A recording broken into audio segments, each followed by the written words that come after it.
Qual o conhecimento técnico para se trabalhar na área de TI? Meu nome é Renzo Nutitelli e esse é o Renzo Procast.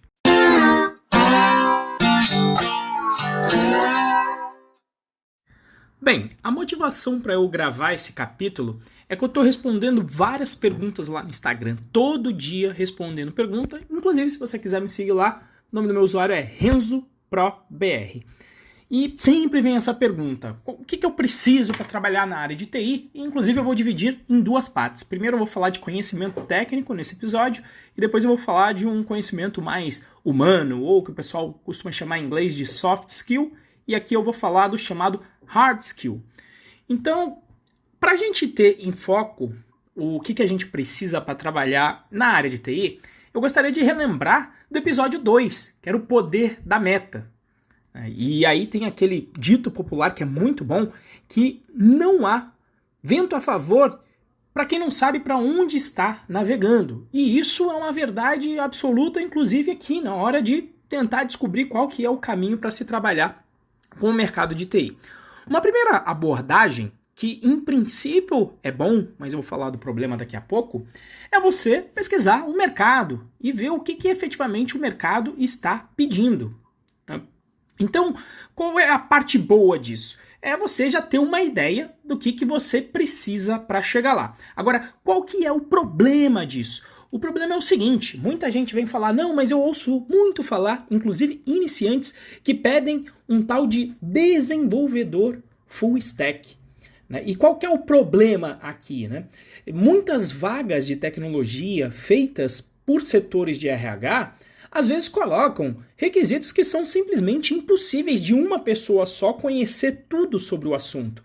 A gente acredita, e na verdade já vimos alguma vez, nós que trabalhamos aqui da área, que muitas vezes o RH deve pegar lá para alguém de tecnologia, me fala quais são as tecnologias aí que a gente usa para colocar numa vaga aqui. E aí, em vez de se pensar em quem é a pessoa com as competências necessárias para suprir uma vaga específica, o que simplesmente muito RH faz é pegar a stack inteira que se trabalha na empresa, onde stack nada mais é do que o conjunto de tecnologias da empresa. Então, quando você junta a palavra full, são todos, né, completo, e stack, você tem a palavra full stack, que seria então quem conhecesse todas as tecnologias da empresa. E aí vem umas vagas em que você tem que saber C#, C, programação embarcada, programação para foguete, tem que saber de servidor, tem que saber de back-end, tem que saber de front-end, tem que saber umas 8 linguagens. E quando um novato vê isso, fala, nossa, só deve ter gênio trabalhando aí, porque para saber tudo isso, nem a sopa de letrinha o iniciante sabe o que é. Imagina quando tem um conjunto de sopa de letrinhas com um número enorme de tecnologias. Então, nesse sentido, pesquisar o mercado pode te atrapalhar, tá? Porque aí a pessoa fala, não, eu tenho que ser um full stack. Ou seja, a pessoa tem que aprender um monte de coisa ao mesmo tempo. E não é por aí. De novo, o poder da meta. Você tem que ter a meta. Então, qual que é a minha dica? Essa camada de full stack, ou da área de tecnologia, possui grandes áreas, que eu vou mencionar algumas aqui, mas elas às vezes podem possuir algumas outras subdivisões, mas eu vou colocar aqui as 4 grandes que eu conheço. Primeiro de tudo, uma que está muito na moda na área de Python, principalmente, a parte de ciência de dados. Que basicamente quem vai trabalhar com ciência de dados é quem vai trabalhar com modelos matemáticos para poder analisar uma quantidade significante de dados e transformar aquilo em informação.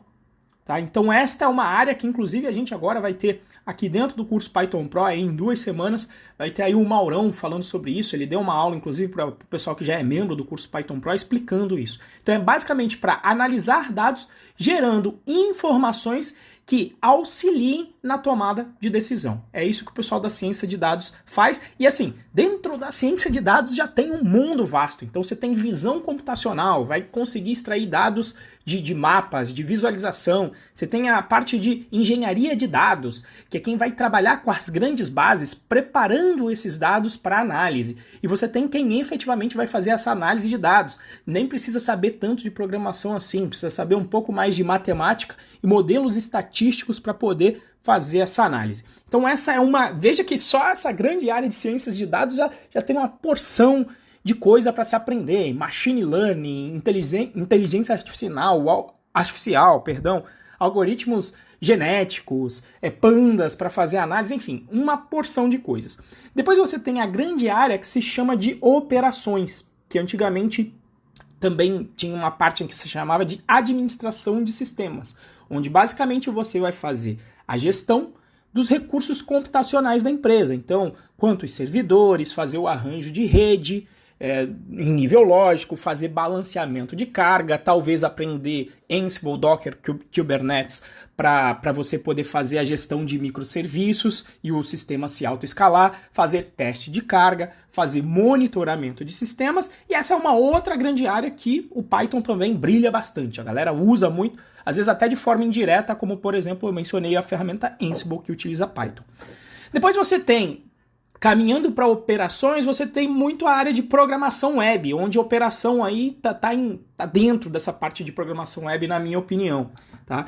E aí você tem uma outra grande área de programação web, que é o front-end, que aí é quem vai geralmente manjar de HTML, construir conteúdo de página, conseguir construir o seu formato com CSS, tá? E também fazer o desenvolvimento com JavaScript para acrescentar o comportamento às páginas de internet. E aí vem um outro mundo, né? Com frameworks de front-end como React, como Angular, como Vue.js. Então você tem que aprender isso, aprender um pouco de chamadas Ajax, de sistemas de template na parte do front-end, e essa é uma outra grande área da computação.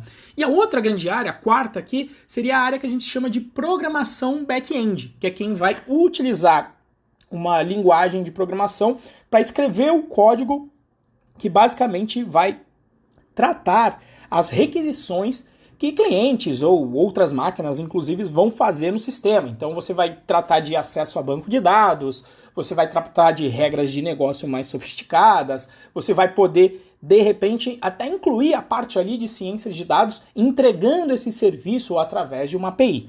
Então essas são as grandes 4 áreas, e obviamente que não dá para você saber tudo isso. Tá? Se você tentar aprender tudo isso de uma vez, vai demorar muito para você conseguir entregar valor, se você conseguir entregar. Então o que eu recomendo? Se você tentar aprender tudo, você vai ficar parecendo o que eu digo que é o pato, né? O pato voa, o pato nada, o pato anda, mas ele não faz nenhuma com excelência. Então qual é a minha recomendação para você? É brincar um pouquinho com essas áreas, ter um conhecimento bem superficial, separa aí apenas alguns dias, tá? No seu planejamento, para você conhecer só um pouquinho dessas 4 áreas e escolher uma delas para se aprofundar de verdade. Tá? Pode escolher uma área delas para se aprofundar. Em particular, a linguagem Python, dentro dessas áreas, só não vai atender front-end. Tá? Se for front-end, realmente você vai ter que se embrenhar numa área de JavaScript, dentro do cliente, com navegador, etc. Mas nas outras, o Python cabe muito bem e é uma linguagem excelente. Para ciência de dados está virando praticamente a linguagem de fato, para back-end é muito utilizado e para operação também. Tá? Então é uma linguagem muito boa. Então eu gostaria de pegar o exemplo, que aí é o que é da minha área. Eu, Renzo, eu não sou um full stack. Eu, Renzo, sou um programador de back-end. Apesar de eu conhecer também de front e brincar de front, tá? Apesar de eu saber um pouco de Ansible, fazer um pouquinho de operação, mas eu sou especialista no back-end. E aí eu vou comendo pelas beiradas. Por exemplo, agora eu vou até dar uma investida na ciência de dados. Mas uma coisa é investir agora, que eu já estou empregado, que eu já tenho negócio, que as pessoas me pagam para resolver já os seus problemas com o back-end. Tá? Então, qual que é o caminho aqui para você virar especialista e conseguir gerar negócio for back-end, tá? Então, primeiro de tudo, para mim você tem que aprender o básico de linguagem de programação. Que para mim o básico é você aprender o paradigma procedural, então variáveis, if else, utilização de listas, utilização de dicionários e assim por diante. E também saber o paradigma de orientação a objetos. Por quê? Porque às vezes não é nem para você utilizar na resolução dos seus problemas. Só com a procedural você já vai resolver aí 90% dos seus problemas. Mas normalmente as ferramentas que você vai utilizar, os frameworks, serão orientados a objeto. Então se você souber o paradigma, você vai se dar melhor. A segunda parte para você saber o back-end seria você conseguir construir um repositório com ferramentas, tá? De forma profissional. O que é um repositório com ferramentas de forma profissional? É controlar versão com a ferramenta como o Git, saber trabalhar com testes automáticos, saber fazer a gestão e isolamento das suas dependências dentro do seu projeto e conseguir entregar tudo isso de forma contínua, justamente com um processo que se chama entrega contínua. Então aqui você colocou o pavimento necessário para quase até qualquer projeto, que eu diria até de software. Esse conhecimento aqui te ajudaria já em qualquer uma das outras áreas, tá? Tanto ali na parte de operação front-end, ciência de dados, com certeza com a linguagem procedural e versionamento de código também seria excelente. E aí, por fim, você vai dar o viés prático, se você quer aprender o back-end. Quer aprender o quê? Um framework que resolva o problema de web. E aí, o que eu recomendo em Python? Você utilizar o framework Django. Por quê? Porque ele é um framework que já resolve vários dos problemas para você. É um dito framework full stack, que não tem a ver com o full stack que eu falei lá em cima com relação a todas as áreas, mas no sentido em que ele resolve vários dos problemas de back-end de forma completa. Então, acesso a banco de dados, validação de dados, uma tela de administração, sistema de cache, sistema de templates. Então, ele já te entrega tudo isso. E você, quando é novo, é melhor que você se apoie no ombro de gigantes. E saber um mínimo de deploy em um SaaS da vida, que seria o software como serviço. Então, um serviço como o Google App Engine, ou um Heroku, ou um Python Anywhere. Esse, para mim, é o caminho mínimo para você conseguir uma vaga no mercado. E não à toa, eu tenho um curso Python Pro, você que está ouvindo aqui já deve saber, se você pegar exatamente os 3 primeiros módulos do Python Pro, é justamente focado nessas 3 áreas. Por quê? Qual que é o valor que eu entrego dentro do curso? É te levar para o mercado de 0 a 100 no caminho mínimo possível. Então eu tenho o primeiro módulo, que é o Python Birds, que ele ensina programação procedural orientada a objetos. Segundo módulo, Python Birds, que ele ensina Git, gestão de dependência com VirtualEnv, pipenv, pyenv, testes automáticos com PyTest, com a libmock, entrega contínua com Travis CI, um servidor de integração contínua. E o terceiro módulo é justamente o de Django, te ensinando justamente um deploy, te ensinando a fazer da maneira certa um projeto de Django, customizando o usuário desde o início, processo de migração, deploy no Heroku, fazendo tudo isso. Então, mais do que eu apenas estar falando isso, eu confio tanto no que eu estou falando, que eu tenho um negócio baseado nisso e que gera muitos resultados. Muitos alunos aí entrando no mercado seguindo esse caminho mínimo, conseguindo resultados que eu demorei muito para atingir. Por quê? Porque eu fui pelo caminho mais longo. Qual que é o caminho mais longo?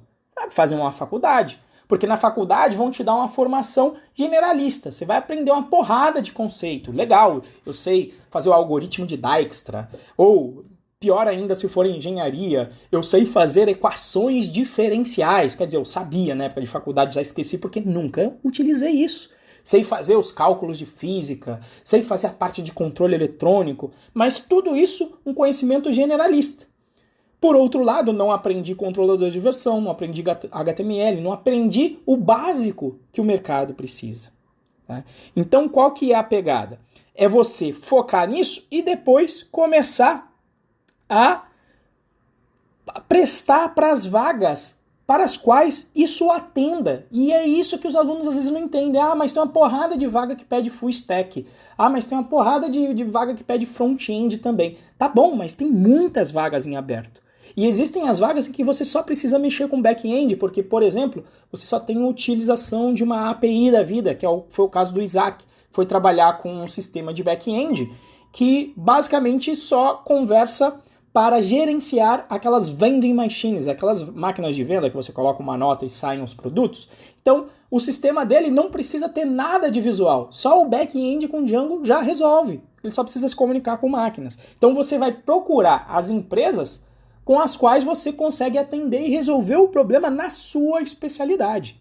E depois que você estiver já inserido no mercado, aí beleza, você pode começar a comer pelas beiradas, a virar um full stack, mas você não vai virar isso, você vai não virar um full stack desde o início. Então, tendo em mente que a gente agora fez um produto justamente com os 3 primeiros módulos do Python Pro, que a gente chamou do curso Django Pro, que é um curso focado em desenvolvimento web para te levar para o mercado, onde você vai ter acesso as aulas gravadas e o nosso suporte vai ser feito via o fórum do Python Pro, para a gente poder tirar todas as suas dúvidas. Então foi a forma que a gente viu de atender melhor esse mercado, porque muita gente pedia para ter acesso ao módulo de Django, mas a gente só fazia no modelo de turma, né? Onde a pessoa tinha que esperar abrirem as turmas, e são poucas turmas que abrem por ano, umas 2 ou 3, dependendo do ano, dependendo da nossa agenda. Então é isso que eu queria passar aqui para você, e a conclusão é a seguinte, né? Se você não está focando, você já está querendo entrar para a TI, fazendo tudo ao mesmo tempo, sem focar em uma área específica da tecnologia, você não está sendo um pró, não está sendo um profissional.